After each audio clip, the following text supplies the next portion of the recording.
How much of a difference have you seen in income? I'd say my income is probably doubled. That's got to be a good feeling. Oh, absolutely. My kids are going to have a great Christmas. That's fantastic. Welcome to Six Figure Trucker, the podcast where we share advice on how to be successful in trucking and have fun while doing so. We'll share stories, news, and advice on how to earn six figures in trucking, and we'll speak to guys and gals that are already doing so. Let's get to the show. Hello, everyone, and welcome to the Six Figure Trucker, brought to you by Norton Transport, where we come to you each and every week. This is a format where we elevate and celebrate the driver for everything they do, the sacrifices they make on the open road, the time they take away from their families to move the trucks that make Norton Transport go round, make our business happen. And, of course, for the economy of the country, they're a very valuable, very important cog in the wheel, if you will. And we got a very special guest with us this week. Joining us on the road is Malcolm Williams. Malcolm, how are you? I'm good, John. How about yourself? Oh, I can't complain at all. Can't complain. I like to say, if I were any better, I'd have to sit on my hands to keep from clapping. Right on. Where are you right now, Malcolm? Right now, I'm in Cleveland, North Carolina. Cleveland, North Carolina, and you're transporting a truck, and you're joining us. Are you rolling right now, or are you parked? I'm parked at the moment. Okay, and you're talking to us on your headsets. What kind of headsets you got? Right now, I'm just rocking some good old-fashioned AirPods. Oh, okay. Now, how often do you use those when you're on the road, talking to your wife or friends and family? How often are you able to use those AirPods? Pretty often. They're really easily accessible, easy to get to, put in, put out. I got you. And how important is that when you're on the road? You guys got those long runs, and in your words, does it get boring sometimes? No, I look at the open road as a piece of freedom for me. I have a lot of time to think about situations without the distractions of the normal day-to-day. What kind of things are you thinking about when you're on the open road? What comes across your mind? Are they, is it situations at home, spiritual matters? What kind of things do you think about? It's a healthy mix of both. You know, the things I want for myself and my family, moving forward with, doing the boom, being a boom driver.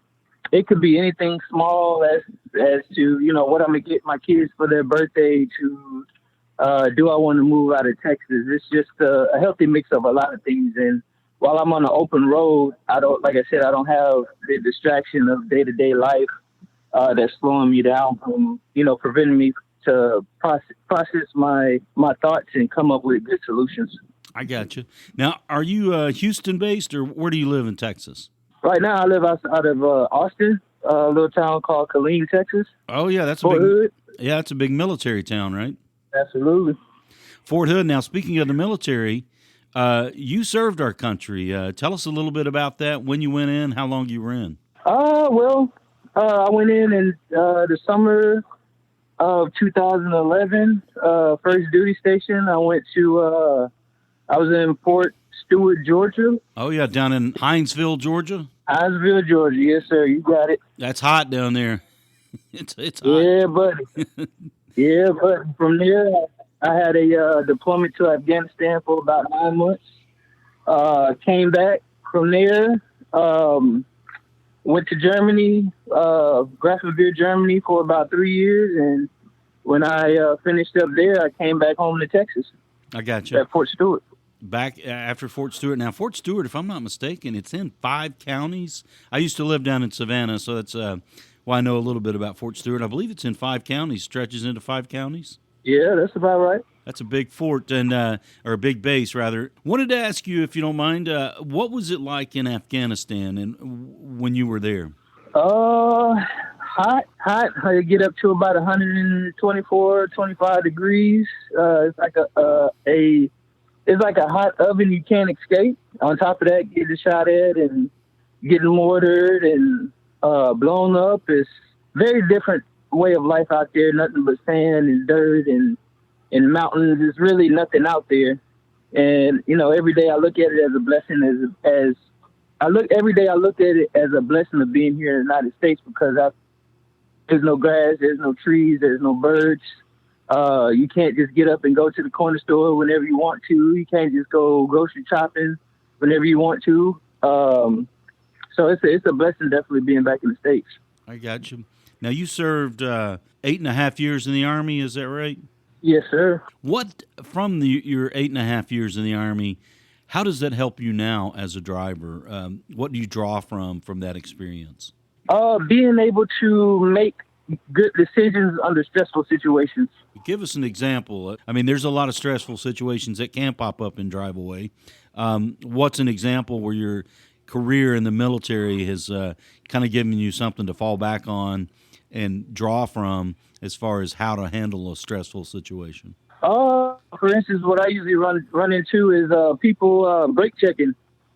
When I first started out driving and somebody would brake check me and, put my foot, almost lock up the rear wheel driving. So that's cool. Now, I wanted to back up just a little bit. You started as a singles driver back in March of this year. Is that right? Yes, sir. What was singles life like driving single trucks? It wasn't bad. It was in and out of trucks, sometimes twice a day, consistently moving, just trying to make money. It's a faster moving process than boom driving. Yeah. Now, speaking about boom driving, you've just recently graduated to a boom driver. You're on your second load now, boom load? Yes, sir. Now, do you have a Wasto trailer or just a conventional where you can take two at a time? Just a conventional where I take two at a time. Gotcha. Now, do you have both with you now, or have you dropped one already? I just finished hooking up. I have both of them with me. Gotcha. Now, where are you headed? I'm headed down to Valley, Alabama. What kind of trucks are you pulling there? Actually, I'm driving Western Star, two Western Star tractors right now. I've been chomping at the bit to get down and actually drive a Western Star.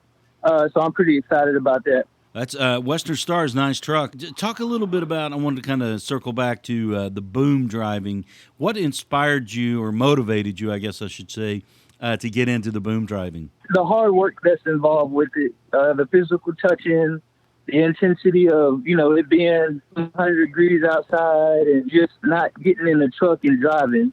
The boom it suits me much more because I can get that extra... I can get that extra energy out, and then I can get on the road. I really enjoy what interested me was the hard working part of booming. That's awesome. That's great to hear, man. Now, what kind of truck do you have sitting up on top of that trailer? I have a 2014 Laramie 1500 sitting on top of the trailer right now. And so it's got plenty of power and torque to pull that trailer once you drop? Absolutely. Pulls like a pillow. Pull it like a pillow. How long does it take you to get your rig set up, the hook, to get both of them connected and your truck up on the trailer? How long does it take to hook up a complete set for you? About an hour now. About an hour. Walk us through the process. So first of all, I grab my two trucks, and not a lot, since I'm grabbing new trucks, not a lot goes into which one I'm going to pull. It's kind of the first one I grab, which is going to be the tow truck, the one I'm going to pull. And I start in cab, tie the seat belt to the steering wheel, dump the air suspension, and I walk around to the front, push my mirrors in. From there, I'll set my light bar on the back of the tow vehicle, on the grill of the truck, of the tractor. Mm-hmm. Tie it up to the grill, then run my electrical cable underneath the hood, and then back the boom trailer onto the back of the tractor. Lay my chains out, hook my chains up to the frame. From there, that's when I'll actually back my truck on. I'll grab the three big chains and lock them to the frame, and then I'll actually roll my truck onto the back of the boom trailer while it's on the tractor, and I'll lift the boom trailer up. Then from there, I'll put on my ratchet straps, tie my tires to the trailer. From there, I'll back back the pulling the lead tractor, back it on up underneath it, and I'm hooked up and ready to go. That sounds like you've got that process down pat, even after just 2 runs. Yeah, I do. It's still a lot of work, little things I can get quicker at, but, it's all going to come with experience. How much training did you have to go through to get that boom outfit set up? Jamie King was a rock star. He showed me everything on the first 2 loads, and, just basically remembering and knowing why certain things go certain ways. It allows you to learn quicker, from a process standpoint. Now, in reverse, about how long does it take to break down that boom set? About 30 minutes. That's got to be a good feeling once you drop and you're off into the sunset, pulling that trailer behind you. Yes, sir. Now, let's talk a little bit about your classifications. You've been with us for 5 months, but you drove before that, before coming to us. Tell us about what you were driving before you got to Norton Transport. Prior to Norton, I was doing drive-in and reefer, basically bumping docks all day. Didn't have to drive too much, and that was really it. It really wasn't a lot of hard work involved. It was pretty easy, pretty simple once you got the hang of back in that trailer, that 53-foot trailer.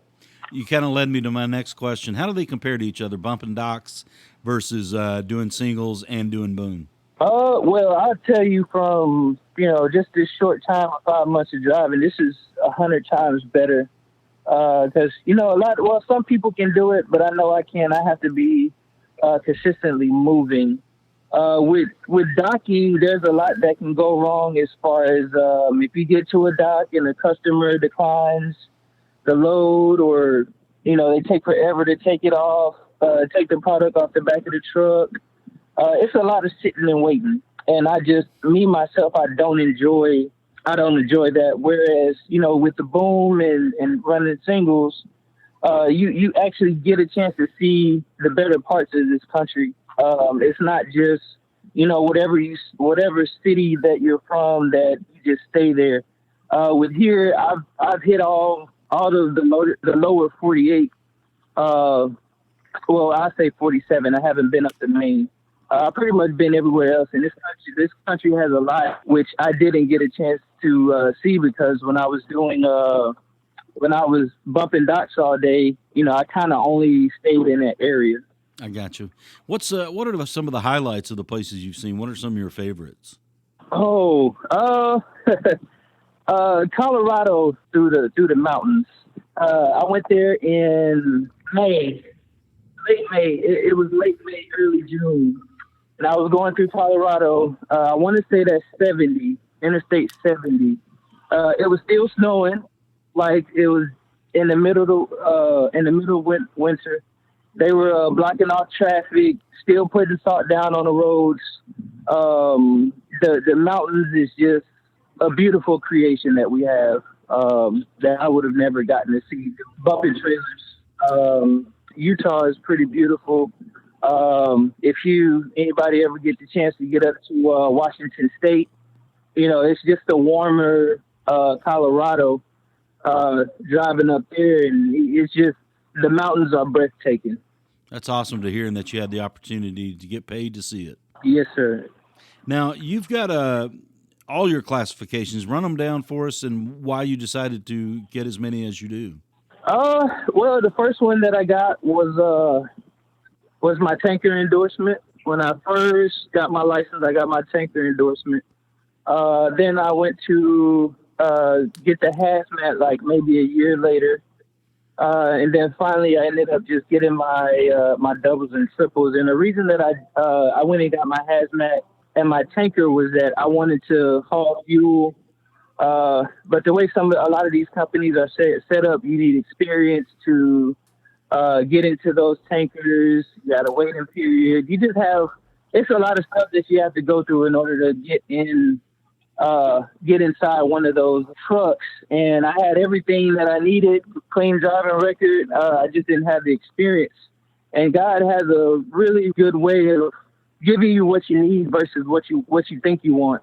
And by me being denied on all of those applications of trying to do tanker, Yeah, I just can't figure out for the life of me why can't I get these jobs other than the experience. I'm a great driver. And then I ran into another Norton driver. His name is Carlos. He's on the decking side. When I ran into Carlos, I just kind of inquired about what he did. The work involved with with the decking portion, and he told me that it's very rewarding. You can make a lot of money with it. You're essentially your own boss. Nobody's going to tell you, hey, you need to be up at 6 o'clock in the morning. You need to be at the job. It's very free. It's a very free way of trucking, and you can still make money with it. You're essentially your own boss. Running these 2 boom loads that you have accomplished so far, you're on number 2 now. It is number 2 you're on now? Yes, sir. How much of a difference have you seen in income? I'd say my income is probably doubled. That's got to be a good feeling. Oh, absolutely. My kids are going to have a great Christmas. That's fantastic, fantastic. You're listening to Malcolm Williams here on the Six Figure Trucker, brought to you by Norton Transport. Malcolm, you've been with us for 5 months. How much longer do you see yourself doing this? You're still a pretty young man. I'm not leaving anytime soon. This is where my heart is. That is well said, and a good place to wrap it up. It's where your heart is. Malcolm, thank you very much for your service to our country, and we thank you equally for your service to Norton Transport. Anything you want to leave us with as you are making your way south now? Nothing other than keep trucking. All right, that's a great way to end it there. Keep on trucking. Malcolm Williams here on the Six Figure Trucker, brought to you by Norton Transport. Malcolm, thank you very much, and most importantly, be safe out there. Yes, sir. Thank you for your time. Six Figure Trucker is brought to you by Norton Transport. Norton Transport is a drive-away trucking company that customers can rely on. It offers excellent independent contract driving opportunities to professional, courteous, and qualified drivers that can provide the kind of service we deliver. If you're interested in learning more about Norton or just want to subscribe to the show, check out 6-figuretrucker.com. That's 6-figuretrucker.com.